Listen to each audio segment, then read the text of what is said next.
Hey guys, Jamboo here and welcome back to another video. This one I think is going to help you guys out a lot. We're going to be looking at the best meta players in each position. The way this is going to work is we're going to have 3 tiers. So a 0 to 20k, a 20k to 150k, and then anything over 150k. So all budgets are going to be covered in this video. If you're watching and this has less than 300 likes, hit that like button. I'd really appreciate it. And subscribe for content on how to get better at FIFA. You will not regret it. I will help you become a better player. So starting off, of course, with the cheap players. So all of these are below 20k. We have Nick Pope in goal. Basically, he's really tall. That seems to work in FIFA. Simple as that, to be honest with you. We then have Hakimi. He's really quick. Obviously, the meta has changed recently, and quick players that aren't necessarily lengthy are very viable again. So Hakimi, great budget right back. We've then got Tomori, obviously. One of the best centre-backs in the game now, to be perfectly honest with you. That agility balance with that pace. Really good defending as well, actually. For less than 20k, like, this guy is absolutely insane. We then have Varane, quick, good defending, good strength. I think he's like 5k or something, which is just ridiculously cheap when you consider the links he has as well. We then have Alphonso Davies. What a card this is. For this meta, absolutely unbelievable. He's really good on the ball as well. Stick an anchor on him and he's absolutely good to go. Tonali, nothing too special, but a solid option. You know, he's got a 4-star weak foot, some decent links in the Serie A. He's got that strong connection to Tomori, if you want to get both of them in as well. Diaby, like, really nothing special at this point, but he's really quick, you know, good on the ball in game as well. 4-star skills, just works pretty well. Saint Max, you just can't go wrong with this guy on FIFA, to be honest. He's crazy quick in game, crazy good on the ball. Strength is really nice as well. 5-star skills, obviously. And he's just one of them players that always seems to work on FIFA. And Thankyou, another really good option, actually. 5-star skills this year. Towards the start of the game, I was actually using him as a centre mid, and he was crazy good there as well. He's clinical, he's fast. Passing's good, good dribbling, even, you know, like defensively okay, like not great, but not awful either.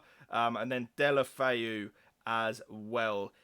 Super quick, super good on the ball, fairly clinical as well, 4-star, 4-star. And then Diego Jota, 5-star weak foot, very clinical, very good physically. That is the cheap team. So you can see the cheap players in each position there that I would recommend. And now we're going to move on to the mid-tier team, which is between 20k and 150k. So starting off in goal, we have got Inform Donnarumma. He is actually who I use in my main team. As you can see, I've got his red pick here. Just crazy, crazy good. 6'5". I don't know whether these traits help him or not. He does actually seem to rush out quite a bit and sort of smother the attacker when they're one-on-one, which is nice. And I guess the come for crosses is good considering how overpowered corners are too. It's just very, very solid. Offers good links, you know, to the likes of Hakimi. And then when you're on a higher budget, Messi, Mbappe, Neymar. We then have Kyle Walker.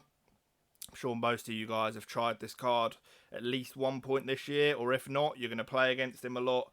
Just really good on this game. He's absolutely rapid. Not quite as good now that lengthy seems to have changed a little bit, but he's a really, really good card nonetheless. We then have Inform Marquinhos, actually, who is crazy good now. He wasn't as good when lengthy meta was a thing, but you can now just stick a shadow on him, and he's got decent enough agility and balance, you know, to catch up to some of the quicker attackers. Virgil van Dijk, you know, nowhere near as good as he was, but he was that clear anyway that even though he's got worse, he's still a good card, if that makes sense. So Virgil, you can't go wrong with him either. Definitely one of the best centre-backs in the game still. We do then have Theo Hernandez. You can build a really nice, cheap Serie A team now for this meta. You know, you can have Mainan in goal. You can have Tomori, Tonali, Theo Hernandez, like all these guys. They've got a really good league this year for FIFA, but he's super good. 6 foot as well. Good strength, aggression, defending, just absolutely rapid, which is the main thing. anchor chem style on him, and you are good to go. We do then have Salah. He's just decent. I mean, I guess he's more than decent for this meta now. He was just average before, but now that he can actually move after the lengthy update, he feels super, super quick in game. So feel like a hunter on this guy, and you've got yourself a really good winger. Sissoko, this guy's actually pretty crazy. So 6'2". He's got crazy physicals. Like, he's good on the ball, and he's like a cheaper Vieira. That's what I'd compare this card to. Just really good in game, and like that 88 sprint speed, you can definitely feel it. He's a good overpowered card. We then have Lamar, a bit of a different sort of centre mid. You see, he has some defending stats that are really good there, like those interceptions and stand tackle, but he's so good going forward for a midfielder. You can see he's elite on the ball, crazy good passing as well, decent enough pace, 4-star skills, high. He's going to be everywhere. I'd recommend trying him out for sure. We then have Vinny, insane on the ball, obviously, fairly clinical as well with that 84 finishing, 5-star skills, 4-star weak foot. Probably a hawk on this guy, and you are going to be good to go. He's a crazy good card. This guy I'm actually using in my main team. So I start him as a striker and then move him out onto the right wing.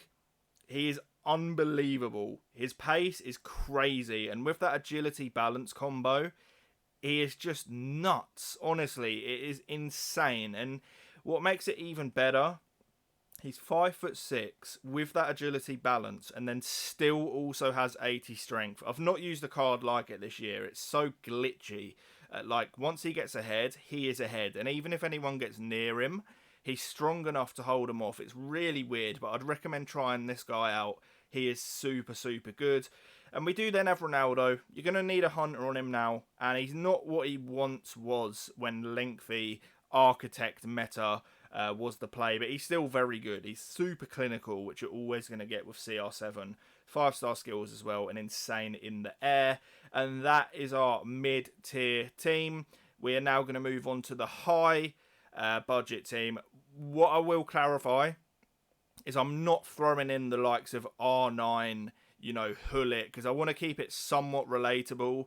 These are actual, affordable-ish players on a higher budget. So no R9 Hullet. It's going to be sort of the tier below that. So in goal, we do have Van der Sar. I don't know why you'd want this guy in goal. Like, just go and get Donnarumma or something. But if you do want an icon keeper, he is probably your man to go to. We then have the World Cup Kyle Walker, who is looking pretty insane. And England are almost guaranteed. I mean, should I say that? I'm not sure I should say that. Are England guaranteed? You guys will have to let me know. Are England getting out of the group? Surely, right? But we then have Sergio Ramos, who I'm using in my main team. He is amazing. Like, with this new meta, having that acceleration really helps on the through balls. He is crazy, crazy good. Then have the World Cup Lucio. Incredible. Probably the best centre-back in the game, I would say, at the moment, between him and Maldini. Captavia World Cup card. He is my left back. He is insane. Like, I would definitely recommend trying him out if you haven't already. Inform Ousmane Dembele. I actually have his red pick, so I bring him on as a super sub. Really good now. It is sort of refreshing in a way, now that this lengthy meta has changed. Players like Ousmane are actually good again. I don't know whether it is refreshing or whether it's just back to same old, but I don't know. You guys will have to let me know what you think. Frankie de Jong, I'm using this card. It is his World Cup one. Really, really good. And again, probably going to be getting some upgrades. The card's already insane. If he gets a couple of upgrades, he's going to be one of the better midfielders in the whole game. He's already really quick, good on the ball, elite passing. If he could somehow get the 5-star weak foot, then wow, man. He is going to be right up there. We then have Inform De Bruyne. Really, really good. He's very expensive, though, I think. At the moment, because he was team of the week 1. He went from like 250k up to like 800k. I don't know what he's at currently, but I know he falls into our high tier bracket. We then have Neymar. I'd recommend getting this guy in 100%. You know, if you're anywhere around this sort of budget, he is just such good value for what he is. He was pretty useless before this new patch, but now, amazing. Back to the old Neymar that we all love on FIFA. We then have Mbappe, of course. Like, if you've got the million coins that he costs, you just have to get him in. He's that good. And we then have Jindola as well, who is the most expensive card in the team. So that is the high tier meta players. I hope you guys enjoyed this video and this somewhat helps you, you know, building your teams on cards that you know are going to work at a good level and are, you know, just useful meta cards. Thank you so much for watching. Please do hit a like if you enjoyed. Do not forget to subscribe. Hit that sub button right now. I appreciate it, guys, and peace.